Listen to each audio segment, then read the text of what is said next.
ఉద్యోగం తీసుకోవాలని కూడా మరీ మరీ కోరుకుంటూ ఇంకొక చిన్న విషయం ఏంటంటే నిన్న మొన్న పేపర్లో కూడా వచ్చింది ఏదో IIIT దగ్గరికి పోయినారని. అది ఇప్పుడు ఒకటి 2019లోన అక్కడ రిజల్ట్ వచ్చింది 10:30-11.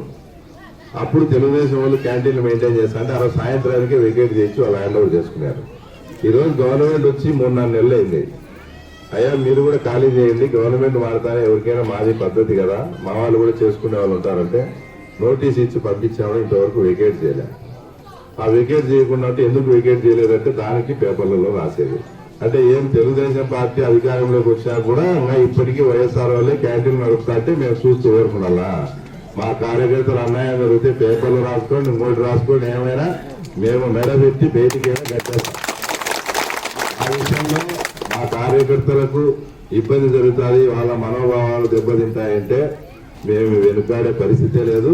అట్లనే చట్టానికి లోబడే చేస్తాం, పద్ధతి ప్రకారమే చేసుకుంటాం. కానీ పేపర్లలో రాసేటప్పుడు కూడా అంతకుముందు ఒకసారి రాసినారు డీలర్షిప్లు ఫీల్డ్ అసిస్టెంట్లు క్యాన్సిల్ చేశారు. అంటే తెలుగుదేశం పార్టీ అధికారంలోకి వచ్చినా కూడా వైఎస్ఆర్ వాళ్ళ డీలర్షిప్లు, వైఎస్ఆర్ వాళ్ళ ఫీల్డ్ అసిస్టెంట్లు నువ్వు ఇస్తావా? ఎందుకు ఇస్తాం? రాసే కామన్ మ్యాన్ కు, ప్రజలకు, వ్యాపారస్తులకు, ఇంకోరికి ఏదన్నా మా వాళ్ళు కానీ మేము కానీ ఇబ్బంది కలిగిస్తా అంటే తప్పకుండా మా దృష్టికి రండి, పోలీసుల దృష్టికి రండి, చేస్తాం. ఇది ఇప్పుడు గవర్నమెంట్ వాళ్ళే వైఎస్ఆర్ వాళ్ళకే చేసుకుంటాము, వాళ్ళే చేస్తారు, వాళ్ళ మీద పోతే మేము పేపర్లో రాస్తారంటే పేపర్లకు ఆ విషయంలో పోలీసులకు భయపడే ప్రసక్తి లేదు. మీ పని మీరు చేయండి, మీకు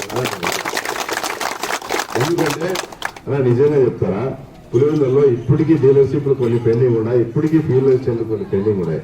వాళ్ళ గవర్నమెంట్ వచ్చిన సాయంత్రానికి అన్ని హ్యాండ్ ఓవర్ చేసుకున్నారు. ఈ రోజు ఇప్పటికీ మేము చేయలేకుండా ఉంటే ఒక రకంగా అవమానకరంగా ఉంది, చేతగాంతరంగా ఉంది. అగ్రెసివ్ గా పోతే పేపర్లు రాయడం, దౌర్జన్యం చేయడం జరుగుతుంది. ఇవన్నీ కూడా మీరు తప్పకుండా అది మాకు పోలీస్ కానీ ఇంకోటి కానీ కొంచెం సహకరిస్తే 1 గంటలోనే మేము హ్యాండ్ ఓవర్ చేసుకుంటాం. ఇవన్నీ మాకు అదే పెద్ద పని కాదు.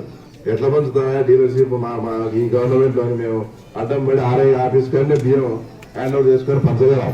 కానీ మన ప్రభుత్వానికి దానికి కొన్ని పద్ధతులు ఉన్నాయి, చెడ్డ పేరు రాబడదని సహనంతో ఉంటే 4 నెలలైనా కూడా వాళ్ళే డీలర్షిప్లు పంచుతా అంటే ఇక్కడ మేము రాజకీయం ఎట్లా చేయాలన్నా ఈ విషయాలన్నీ మీరు తప్పకుండా అధిష్టానం దృష్టికి తీసుకుపోయి పులివెందులో తెలుగుదేశం పార్టీని స్ట్రెంథన్ చేసే విధంగా ఏ కార్యక్రమాలు ఉన్నాయో.